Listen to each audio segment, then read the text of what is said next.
اور بیٹے آئے نا میرے سے ملاقات کے لیے, دونوں بڑے پڑھے لکھے تھے, بہت پڑھے ماشاء اللہ, تعلیم بہت تھی دونوں کے پاس. تو باپ کو کچھ شکایت تھی بیٹے سے. اب جب باپ بولنے لگے تو بیٹا بولنے ہی نہ دے.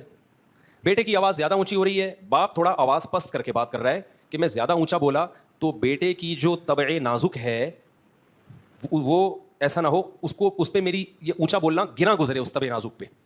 تو باپ بات کیسے کر رہا ہے, بہت لو. دیکھیے مفتی صاحب, دیکھیں بیٹا آپ کائنڈلی جذباتی نہ ہو, دیکھیں بیٹا آپ جذباتی نہ ہو, میں بتا رہا ہوں, وہ چیخ رہا ہے 2 فٹ نا ابا کے سامنے اچھل رہا ہے. پھر باپ بڑا کنٹرول کر کے نا, دیکھیں آپ ایکسائٹیڈ ہو رہے ہیں, آپ جذباتی ہو رہے ہیں, مفتی صاحب میں سمجھاتا ہوں, آپ ذرا کائنڈلی ان کو خاموش کرائیے. میں نے تھوڑی دیر میں اندازہ لگا لیا کہ غلطی سے جس کو بیٹا ہونا چاہیے تھا وہ باپ ہے, جس کو باپ ہونا چاہیے تھا وہ کیا ہے, وہ ایسا محسوس ہو رہا ہے. یعنی اللہ اگر ہم سے مشورہ لیتا, ہم کہتے اللہ اس کو باپ ہونا چاہیے تھا اور اس کو کیا ہونا چاہیے تھا. ظاہر ہے ہمارے مشورے غلطی ہوں گے, لیکن اول نظر میں ایسا ہی لگ رہا تھا کہ یہ کسی فرشتے کی طرف سے کوئی فالٹ تو نہیں ہو گیا کہ جس کو باپ بنایا جانا تھا اس کو بیٹا بنا دیا غلطی سے, اور جس کو بیٹا بنا دیا اس کو ہونا کیا چاہیے تھا, باپ. اور آسان لفظوں میں کہ باپ بعد میں پیدا ہو گیا, بیٹا غلطی سے پہلے پیدا ہو گیا. لیکن اللہ کی قدرت بھائی, جب عیسیٰ علیہ السلام بغیر باپ کے پیدا ہو سکتے ہیں, ہو سکتا ہے اللہ نے کوئی معجزہ دکھانا ہو کہ اس گھر میں باپ پہلے پیدا ہو گیا ہے اور بیٹا بعد میں. تو میں نے کہا یار یہ تو اس کو نہ میرا خیال ہے نہ اپنے باپ کا خیال ہے, 2 فٹ ایسے اچھل رہا ہے, تو یہ کیا ہے یار, ہماری سوسائٹی کدھر جا رہی ہے. یہ کوئی یورپ امریکہ کا واقعہ نہیں ہے, ادھر ہی کا واقعہ ہے, کراچی اسٹیشن, سمجھ رہے, اور پڑھی لکھی فیملی کا واقعہ ہے.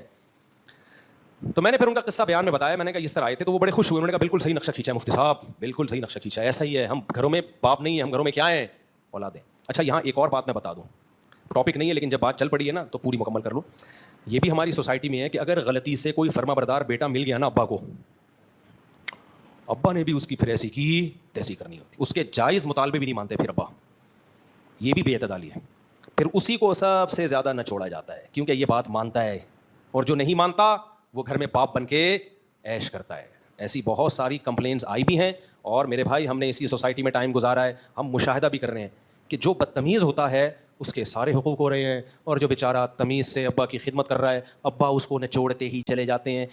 ایک دفعہ ایک کیس آیا, اور اتفاق دیکھیے ایک باپ بیٹا آئے, اور جب انہوں نے میرے سامنے بات چیت کی تو آپ حیران ہوں گے, جو باپ تھا وہ باپ لگ بھی رہا تھا, حیرت کی بات ہے یا نہیں ہے, اور جو بیٹا تھا وہ بات چیت سے لگ رہا تھا کہ واقعی یہ صحیح ٹائم پہ پیدا ہوا ہے, یہ بیٹا ہی ہے. یعنی ایسا ہوتا بہت کم ہے, لیکن ایک کیس ایسا بھی آیا کہ باپ بیٹے دونوں آئے, دونوں کا کوئی مسئلہ چل رہا تھا, تو حیرت اس پر ہو رہی ہے کہ جو باپ تھا وہ لگ بھی کیا رہا تھا, نہیں ہے بات سمجھ. یعنی بیٹا بڑی تمیز سے ابا کے سامنے بات کر رہا تھا کہ میری آواز اونچی ہونے سے ابا کو غصہ نہ آ جائے, تو لو اپنی آواز کو پست کر کے بات کر رہا تھا. تو میں حیران ہوا کہ اس زمانے میں بھی الحمدللہ ابا پہلے پیدا ہو رہا ہے اور بیٹے بعد میں, نہیں بالکل وہی اسٹائل جو نیچرل ہوا کرتا تھا کسی زمانے میں. تو بڑی حیرانگی ہوئی. تو میرا خیال تھا کہ یار اتنا اچھا بیٹا ان کو ملا, بات بھی آرام سے اور ابا کا احترام بھی. ابا نے نچوڑا ہوا تھا, سمجھ رہے, ابا نے کیا کیا ہوا تھا, نچوڑا. اس بیٹے کا ایک جائز مطالبہ تھا. آپ کا مفتی صاحب کیا شادی لے کے بیٹھ جاتے ہو, بھائی جو قصہ آیا تھا وہی سناؤں گا نا.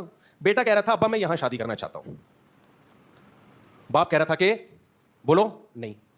تو میں نے باپ سے پوچھا کہ کیوں نہیں کر رہے, کیا وہ لڑکی چرس پیتی ہے, آپ کو ڈر ہے کہ ہمارے خاندان میں چرس آنا نہ شروع ہو جائے, یا اس لڑکی کے خدا نخواستہ 20 بوائے فرینڈ ہیں, کہ آپ کو ڈر ہے کہ ایسا نہ ہو موبائل پہ کوئی اور ہو, سامنے کوئی اور ہو اور دل میں کوئی اور ہو, کوئی غیر اخلاقی کردار کی بری ہے. نہیں بھائی کوئی کردار کی بھی بری نہیں ہے, بس ابا کی گھوٹ آ کے اٹک گئی ایک جگہ, یہاں نہیں, کہیں بھی کرا دوں گا یہاں نہیں.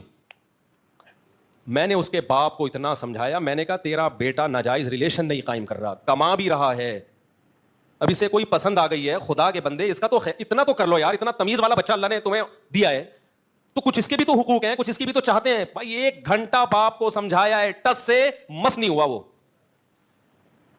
ٹس سے ہلا نہیں ہے اپنی جگہ سے. تو پھر جب اولاد باغی ہو جاتی ہے تو کہتے ہیں ہمارا بچہ ہمارے ہاتھوں سے نکل گیا ہے.